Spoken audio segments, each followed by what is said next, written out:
નમસ્કાર મિત્રો, હર હર મહાદેવ. હું છું નિકુંજ. અમારી નવી યુટ્યુબ ચેનલ શિવ જ્ઞાનમાં આપનું હાર્દિક સ્વાગત કરું છું.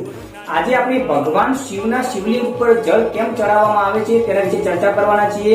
તો કહેવત છે કે જે અમૃત પીવે છે તેને દેવ કહેવાય, પરંતુ જે વિષ પીવે છે, જે ઝેર પીવે છે તેને દેવાધિપતિ દેવ મહાદેવ કહેવાય. જ્યારે સમુદ્ર મંથન થયું ત્યારે રત્નો નીકળ્યા હતા. કેટલા રત્નો નીકળ્યા હતા, કયા કયા રત્નો નીકળ્યા હતા તેની ચર્ચા આપણે નેક્સ્ટ વિડીયોમાં કરીશું. પરંતુ આજે આપણે શિવને શિવલિંગ પર જળ કેમ ચડાવવામાં આવે છે તેના વિશે ચર્ચા કરવાના છીએ. સમુદ્ર મંથન થયું હતું ત્યારે રત્નોની સાથે વિષ અને અમૃત પણ નીકળ્યું હતું.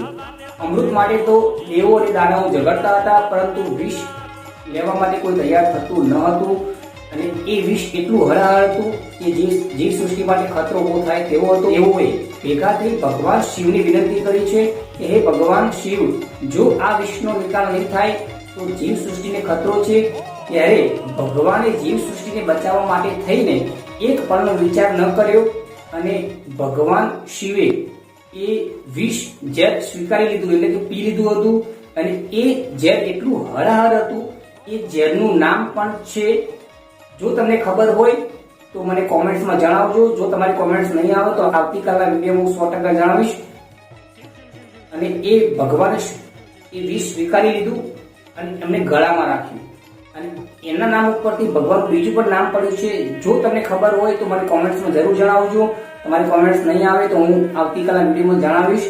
અને એ વિષ એટલું હળહળ હતું કે જેને શાંત કરવા માટે માતા સતીએ સમુદ્રમાંથી જળના ઘડા ભરી અને ભગવાન શિવ ઉપર અભિષેક કર્યો, જેથી જે વિષ પીધું હતું તે હળહળ વિષ હતું, એ ભગવાનને શાંતિ મળે તેના માટે અભિષેક કર્યો હતો.